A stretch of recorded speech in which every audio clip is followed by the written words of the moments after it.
Welcome to the Mountain Magnolia Show, where your host, Mary Noble Braden, will introduce you to Swannanoa Valley's most interesting and most iconic individuals. Let's give 'em something to talk about. Hello to all you wonderful listeners out there. This is Mary Noble Braden on the Mountain Magnolia Radio Show. Thank you so much for listening to our show today. Our focus, as you guys know, is to reveal the heart and soul of our beautiful community here in Western North Carolina. And what a beautiful community we have. We are entering into autumn. The leaves are starting to change. And I think we're reminded as we come to the 1-year anniversary of Helene, how connected we all are here. And I have had a wonderful, I guess this is going on year 2 on this podcast, being able to reveal the heart and soul of our community. So I want to also thank all the guests and the listeners. You guys really inspire me and keep me interested in our community. So thank you. All right, so before we get started, I just want to remind y'all also, we are on all the podcast platforms, Spotify, Apple, and Bigfoot 96.1 at Wednesday at 7 p.m. and Saturday at 10 a.m. Well, I have an amazing guest today, Eve Stevens, spiritual coach and ordained minister priestess. Eve, thank you so much for coming on the Mountain Magnolia Show. Thank you, Mary. So good to be here. I know. Love listening too. I'm excited to dive into to all the things, but before we get started, y'all know we do. Every week we like to share a quote or just a Magnolia moment that has opened our hearts, and Eve is going to share what we found today as the quote. This was on her Instagram, and she is graciously going to read it. That's right. So this is from Adrienne Marie Brown, a very loving activist. I love her work. And this is from her book, Fables and Spells. I thought someone else had all the instructions, and I, stumbling and following, praying to become worthy, must admit I've been grieving all I don't know and don't trust, and grieving so deeply a world that is still breathing, anticipating failure in spite of my visions. But when I listen, the universe is reminding me I cannot be taken from her. I am never untethered from her roots, never beyond the whole, and nothing is lost. It is lived. Beautiful. You have such a calming voice, and the way you speak, I really love. So just want to put that out there. Thank you, Mary. Thank you. Well, thank you for reading that. So we are going to get to hear all about the wonderful things that you're doing here in Western North Carolina. And I'm going to get them back on track because a little bit out of my outline. We usually do the quote like right after, so I'm getting back on track. I want to know how you got to Western North Carolina. So let's try to decide the length of the story here. So I grew up in Anderson, South Carolina, about 2 hours away from here. And my parents would always come up to Asheville area for shows and concerts. So I knew Asheville, kind of loved it. And then I went to, I was in upstate New York for my first ministry. And my husband and I actually met in upstate New York in college. And another encounter with Asheville that sort of just planted this seed for me. We decided after college to take the Blue Ridge Parkway its entire length. Oh, wow. So we started in upstate New York, had to take other roads, obviously, but then in Virginia, got on the Blue Ridge Parkway. And I mean, we were 21, we just started dating, and we talked religion and family stuff and what we wanted to do with our life, and just had this intense, like, crucible moment on the Blue Ridge Parkway for hours. Wow. Because there's really not many distractions. You're like, when is the next gas station? Is there a hotel? There's no signs. It was magical. And it took us to Asheville. We didn't even mean to do that. We were just headed to my parents' house. And I remember coming out in Asheville and both of us just looking around and being like, oh my gosh, this is a magical place. So then fast forward, about 10 years later, I was serving a congregation in Utica, New York, and loved that congregation so much. And my mentor at the time said, I think you need to check out a congregation in Charlotte, North Carolina, because there's a minister there who can mentor you and kind of has some of the skills that you don't have yet. So I thought, okay, I know that's the natural next step, but I couldn't really make myself take it. I was so happy where I was. And then my dad died suddenly while I was there. Mm. And my mom was back in South Carolina, so that suddenly made it really clear, let's do this. Moved. And we'll get into this later, but many good experiences, but it was a large congregation. It was a lot. And when I had my second kid, we decided, I think I'm going to put ministry on the back burner. And my husband and I were like, whoa, we can live anywhere we want. And he loves to fly fish. He'd been coming up to this area, and he's like, what about Asheville? And I was like, you're not allowed to live in Asheville. That's where you visit, and like you can vacation there. But, something in my blood was like, you're not allowed to live in a place where you vacation. But he talked me into it, and we moved, fell in love, and it feels like forever home. You never know what life's going to send you. Right, you don't. And how long have you been here? This is our third year. Oh, okay. So you're a little new. I'm really new. Yeah. Well, that's wonderful. I'm so glad that Asheville found you, or yes. y'all found Asheville. Exactly. I thought I was thinking 10 years. That, honestly, it's just because it feels so much like home. Yeah. And we dove in. I mean, we explore every weekend, every which way, so. That's great. Yeah. Yes. No, that's, I pass by there every day. It's very close to our house. Oh, wow. Oh, that's so funny. It's tucked back there. Yeah. No, that's awesome.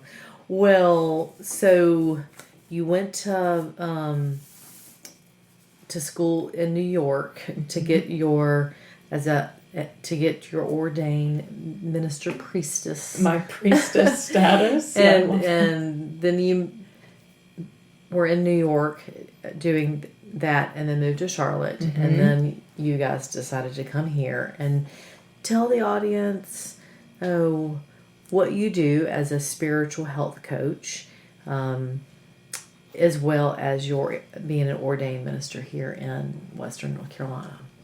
So I always knew, since I was about 12, I wanted to be a minister. I grew up in this little Unitarian Universalist fellowship in Clemson, South Carolina. And it was small, and this was not super uncommon for our faith. There was no minister, so everybody just took turns standing up and telling their life story. And I was just captivated. I loved it. So from about 12, I thought, I kind of want to be a social worker. I kind of want to be a writer. I kind of want to be a teacher. And then I thought, I'll just do ministry. It combines all of them. Yeah. So studied ministry in New York City. and loved it. But then somewhere, the way I've been talking about, the way I've kind of found my way to where I currently am and what I do is that ministry after having 2 kids, it felt like too much of a good thing. I'm like, I loved every bit of it for the most part. Some of the administrative and like financial pieces were not my favorite, but I loved it. But man, if you see a clergy person of any faith, just give them a hug because I always thought, oh, what are you doing? You're writing the sermon. Well, that takes a lot of effort too, but then you're visiting people, in moments of crisis. Yeah. You are writing classes, you're doing community organizing. There's just so much, you're mile wide, everything you're doing. And I was like, man, I love this still, but I cannot be present in the way I want for this congregation and my family. I felt like I was missing my kids' childhood. And so I don't know where this came from. The universe just sort of sent me, I was like looking up different career paths because it's what I always wanted to do. I didn't know what I was going to do, if not ministry. And nutritionist came to mind. And I think it's because it was such a tangible way of helping people. Yeah. Now that I'm more distant from ministry and I'm looking in for the most part, I can tell what a powerful effect it has. But when you're lost in the day-to-day, it was kind of hard for me to feel and see. So it suddenly just felt so good to be like, it's a very tangible way of helping people, and I can be done at 5 p.m. Ministries all nights and weekends. So it was really nice to think of that shift. And so I studied and got my certification in health and well-being coaching. And I love that. I love the concrete. And I do have some folks I work with right now where we are just doing, they're not sleeping well, or they want to lose weight, or they want to get off of a blood pressure medication. We'll work together and make some changes nutritionally. But in doing that work, the spiritual and emotional would always creep in. I can see that. And I loved working with clients who were also, they just couldn't help it. Kind of They had to ask. They had to ask, like they were more into spiritual practice and kind of a bigger picture. And so it sort of slowly evolved. And now I still do, nutrition heavy coaching. But I'm doing a lot on my own too, that's sort of more spiritual practice, spiritual direction, and more kind of life coaching, spiritual coaching. And it's just, I'm loving it. I'm loving the people I get to know and work with. So it's still in formation, but it's happening. I bet it's natural too, because you've been helping people for so long, and it's probably just easy to put it out on the table and be like, well, this is my past experience, Yes. and I can see that. It's funny, I worked as a nutritionist at Clayton College of Natural Health. It was my first job. Oh my God. And I was trained to be a dietitian, but I really didn't want to work in the hospital. And so my first job was working at a natural health school that's no longer open anymore. And one of the things, sorry, I just had to put this out there. One of the things they sent me to do was they sent me to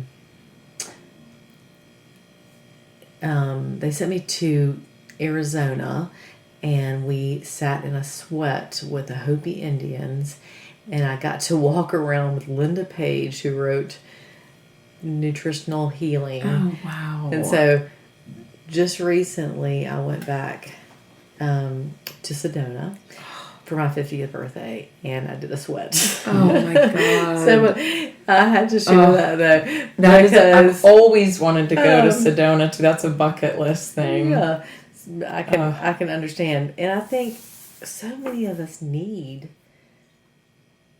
need mentors. There's a lot of texting, and sometimes when you get your family members or your friends involved in some of the things that you need to work on, they have their own opinions of how you should be. That's so true. It's very true. And I feel like when I've received coaching, part of what made me start considering it is your life is so full and your mind can get so cluttered. Mm-hmm. And for someone to just hold this space for you and be like, we're just focused on nutrition right now. We're just focused on what you've told me for a month you're longing for and you really want. And I know it's easy to forget. And then having them, the person who's being coached, come up with the steps forward and what's a priority and what's not. That part I learned, and it fascinated me, because you think of coaching, it's like, I'm going to tell you exactly what to do. And there is some of that. Yeah. But for the most part, it is kind of pulling it out of the other person, kind of away from that judgment. Like whatever family or friends are recommending, what do you think feels right, at your It's gut true. level? Yeah. Because there's a lot out there. We don't realize how we already know, and I think some of it might come from where we are in our life. Yes. We have fear or anxiety, or and it's nice. It's just kind of like a therapist. It really is. I always say that because I still won't count it out. Sometimes I'm interested in going to school to become a therapist, but I always say, like, coaching is making changes in order to heal, and therapy is healing in order to make changes. And so some people like the coaching because it can also be shorter term. Yeah. But I find too, there's things inside me, like you said, that sometimes it just takes adding someone else who sees it or pulls it out. You're like, whoa, that is an important thread. And I have worked with the same therapist for years. I love her. And if you can do both, it's amazing. But a lot of people, in coaching, we go very deep.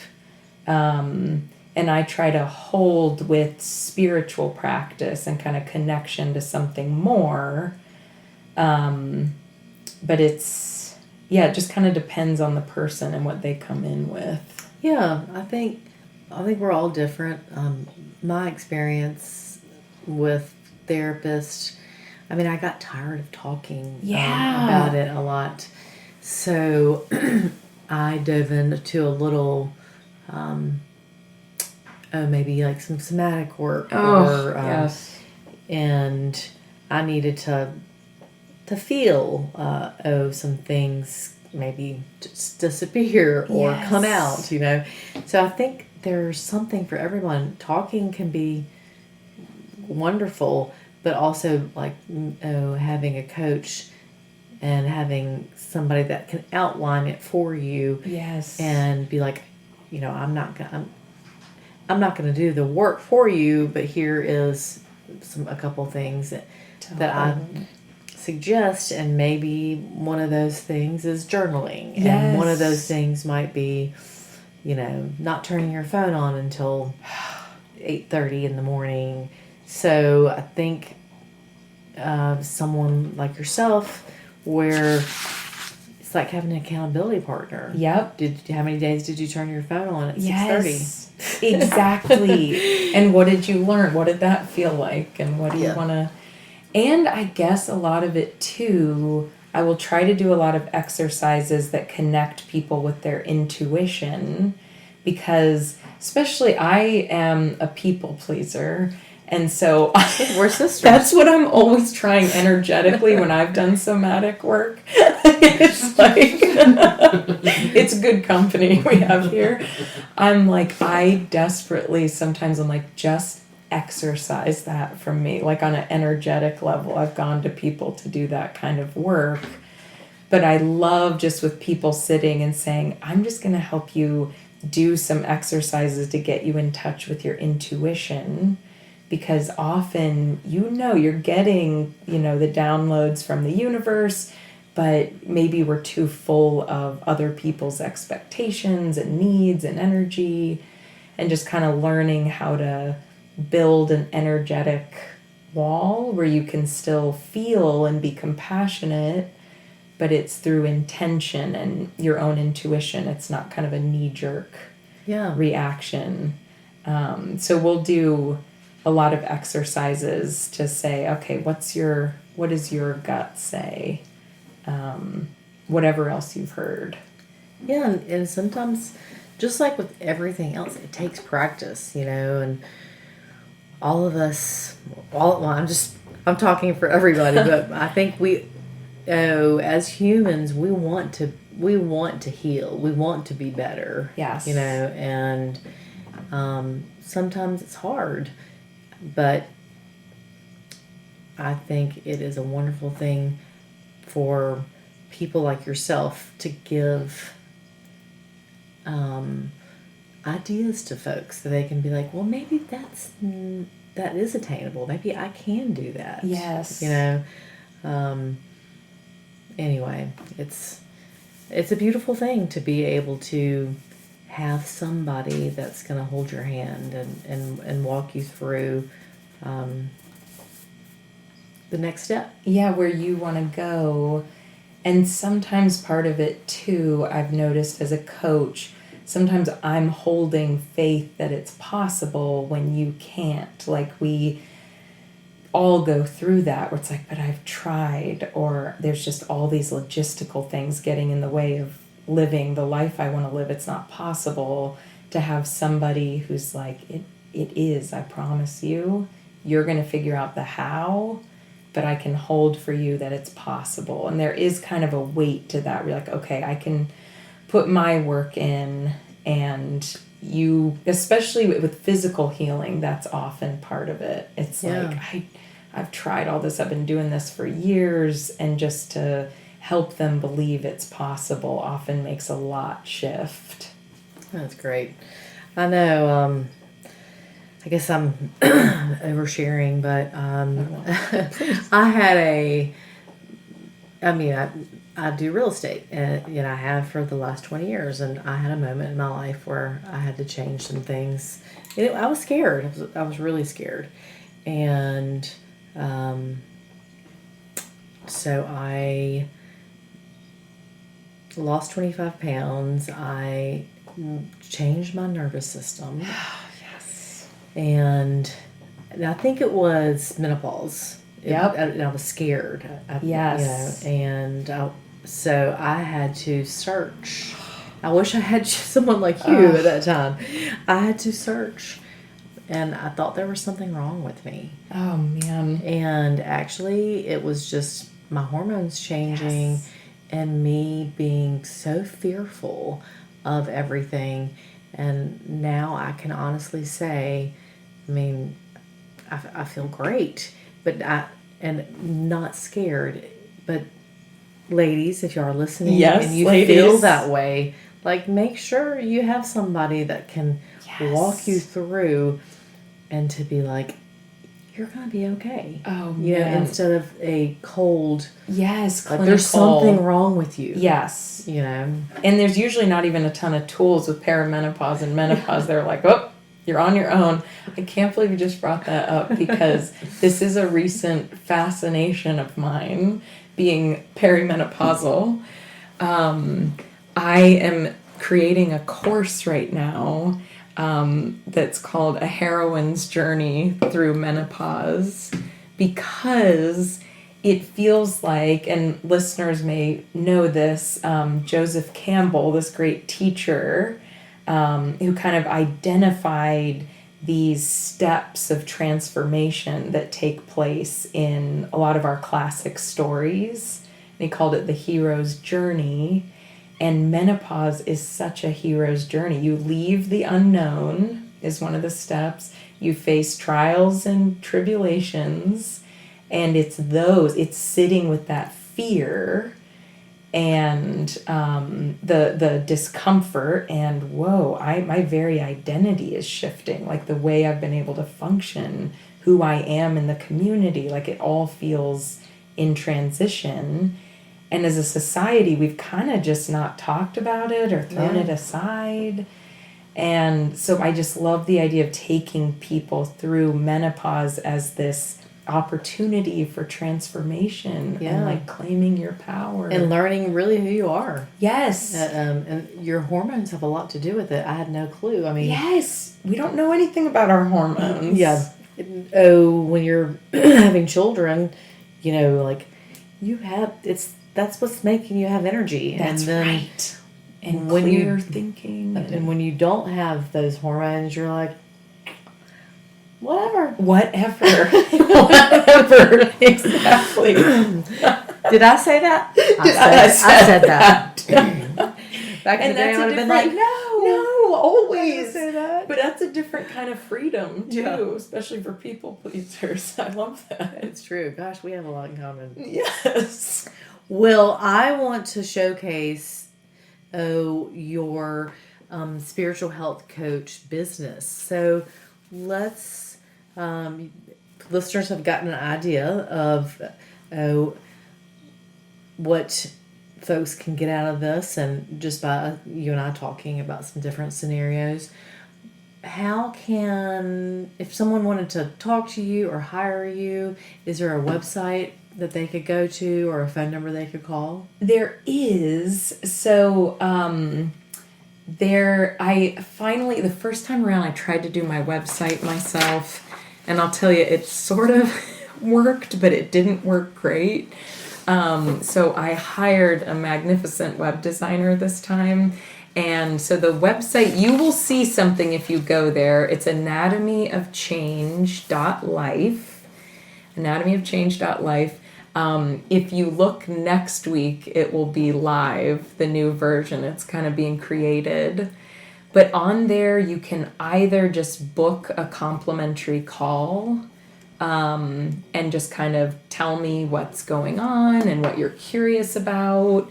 And then, because a lot of the magic of coaching is, are we a good fit? You know, I might be a little out there for somebody who's a little more cut and dried. Sometimes it's a great match that way, but sometimes they might think, now I know this is not the person for me, or this is.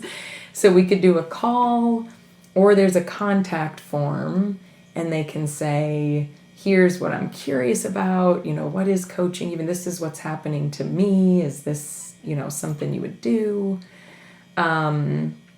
So that's kind of the best way. That's perfect.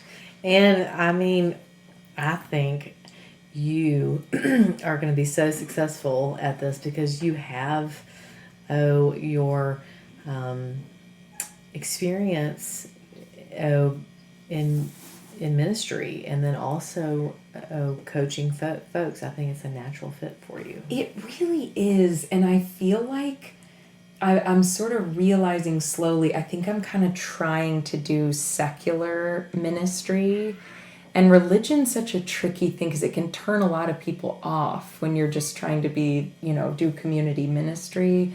But as a coach, you know, and I have training as a chaplain too, so I'm never out there to be like, here's my way of thinking and believing, you've got to, you know, do it too. But I think I'm in this interesting phase right now where I'm like, coaching just feels like this amazing creative project and opportunity. And I love writing.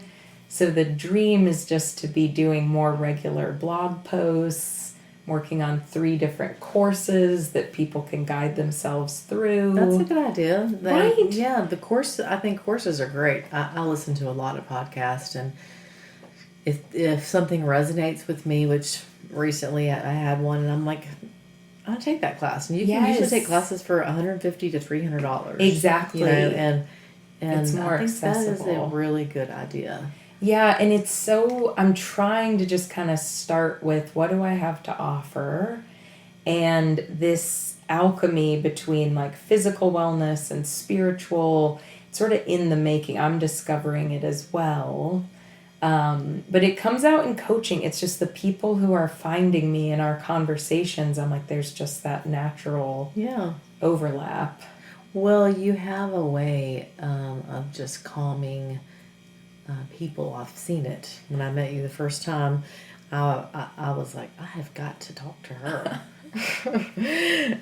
Or when I listened to you for the first time. And I did. I went out there. I was like, hey, you want to be on my show? Which was so great. I was like, oh my gosh, I've never done a podcast before. Let's do it. So, and that's actually one of the great things about podcasts, because, you know, I walk down the street and I might know somebody like in passing, but I don't know their story. Nope. And so one of the great things about the Mountain Magnolia show is that people that have listened to you don't know your story either, and now they will. Exactly. And so it's getting the message out there of, you know, what your experience has been. And I can see you had some wonderful experiences and things have happened for you right on task. And I think it's going to continue. I'm hoping so. And one thing I love about this podcast is when you do hear these little stories of people's lives, it just gives depth to the community. Like, I just love this place. And you're like, oh my gosh, this person who started a restaurant, you know, it's just so fascinating to it. These are the lives and around us and people. Something that's beautiful about this area is people are just living their dreams. I find it's just a higher population of people around here who are like, you know what, it's not always convenient, but I'm gonna do what brings me more alive. And it's contagious. The creativity and freedom just feels so good. And the healing. Yes. There's a lot of beautiful healers, a lot of creativity. And I'm glad you said that, because we have one life to live. I mean, we want to make it the best. That's exactly right. And, you know, and support each other, but also support ourselves. And people pleasers tend to put everybody first. And it's like a known thing. It's really hard for me not to. Like, it's so hard. And it's so funny, because one of the other things I'm working on is a course about that, because I think what always stops me, I love reading about codependency and stuff like that. Melanie Beattie. Yes, 100%. And also Terry Cole. Oh, yeah, high functioning codependent. So helpful. And the emphasis is always on boundary setting, which I'm all about. I need to do more of. But something I'm conscious of, somebody who grew up in a congregation and now I get to guest preach at various congregations and experience community, I'm very curious about the line, like, how can our compassion come from this genuine, grounded place where we're giving it intentionally? It's not, if this person doesn't like me, you know, I'm unworthy. It's, I want to smile at this person. I want to change their day in some way, show up for them. There's something about this line where I'll overcorrect and go into the boundary setting, but I think it'll scare some people pleasers off because they feel something very real in them that is kind, that is compassionate, and you don't have to lose that. You don't have to only think of yourself first. It's more complicated, I think. Yeah, I mean, it's peeling the layers off and finding out, you know, why that feeling is there. Yes, exactly. And what can I'm still doing it. I'm doing it because I'm trained. Day. Oh, me trained. too. Like, wait, what? That's not the right thing to do. Yes. And we've been so rewarded. I mean, I've been so rewarded for trying to be likable. So true. Oh, and it's so hard to be like, oh man, if I share my true opinion with grace, I hope, and with compassion, you know. I think I'm a really good candidate for your life Because I think you're most interested in what you need the most. So that's why for me, I need these things the most myself. Yeah, it's true. and how much we learn about codependency and boundaries. Yes. Yeah, being an older woman. So I know, Cameron, Yes. sorry you had to hear all this, but it's just the truth. And some of the men are probably what they're going to. Cameron's so down. They're going to put the towel He's like, together. But it's important for women to hear this and for us all to support each other. And it is. And I have to share this about menopause. My husband was listening to this evolutionary biologist, some podcast, and he was talking about how orcas, elephants, and humans, the females go through menopause. Like, he was searching for a biological or evolutionary reason.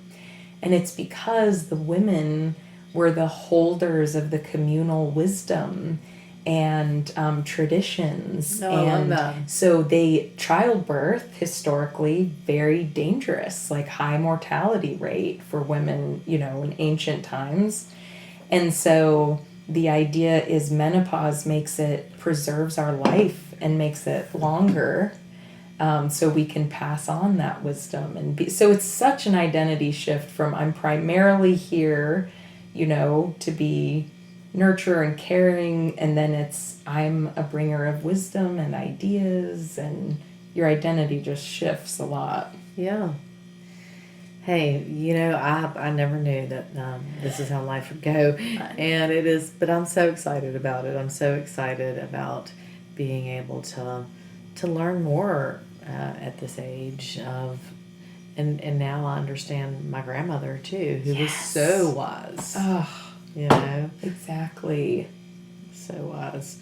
Well, okay, we talked about your coaching business and how folks could get in touch with you, and this is going to be on Facebook and Instagram as well. And then, what about your ministry? But do you guest speak for some people? Do you ever do weddings? I do. I took, I would say, a solid year off when I first left congregational ministry. I was like, I just need to decompress, figure out which way's up. And now it's fantastic. I'm so grateful to my colleagues who have 1,000 things on their plate and are writing a sermon. They invite me in to guest preach, and I can spend weeks on a sermon if I want, and just get to experiment with finding my voice and what people need. So I've loved guest preaching. And I do weddings all the time. I think my next one's in November. And it tends to be folks, either they have two different religious backgrounds and they always look for the Unitarian Universalist minister because they're like, okay, Something in between. Or sometimes I always ask, is this a secular, spiritual, do you have a religious background? So I'll also do a lot of fairly secular services. And a lot of that's because I think a lot of people my generation don't go to a religious community, and they're like, Eve, she does weddings. So yeah, I end up doing a lot of weddings. My dream place to do weddings is Fay Nectar in Lake Lure. Have you been there? No. It is magical. And Tom, if the owner is listening, just so he knows, I got to tell him, it's basically a year-round Renaissance fair. Oh, wow. That you don't have to pay to get in. Okay. Oh, it's magical. Well, I was in Lake Lure last weekend, staying at the good Lake Lure Inn and Spa, and people came with all these costumes. Yeah, we were like, where have they been? They're at Fay Nectar, and they are wearing Pirate Night is every Friday. You dress up and sing shanties. And they do very fun, magical weddings. So that would be that's fun. So all the bikers, could, and the Renaissance folks can all mingle. That's exactly. It feels that way. That's the other thing that's magical around here is it's like all kinds of different people. Like, they won't get along. Yes, they do. Which is great. That's what we want. That is what we want. Well, so before ask the closing question, is there anything else? Because I could talk to you all day. I could talk to you all day, too. Is there anything else you would like to share with the audience before I ask you the closing question? I think that's it. I would say keep coming back, because I'm very much in a time of creation and taking things apart and putting them back together. So I think if they revisit in 2026, they'll be like, oh, this is Eve's new Yeah, and you can come on again and we can talk about my life coach experience with Eve, because it sounds like I'm on sign. Yes, exactly. That's what we can talk about. I love it. I'll be full. I'll just let it out like I did today. Believe me, that's what I do too. I love it. I love it. But no, I think that's it. Okay, well, so the closing question, we ask our guests to share one thing with the audience that has changed their life for the better. Oh, so I love this question. When I listen to the podcast, I always hear, and I had a long list, but I'm going to have to make a choice right now. So this is it.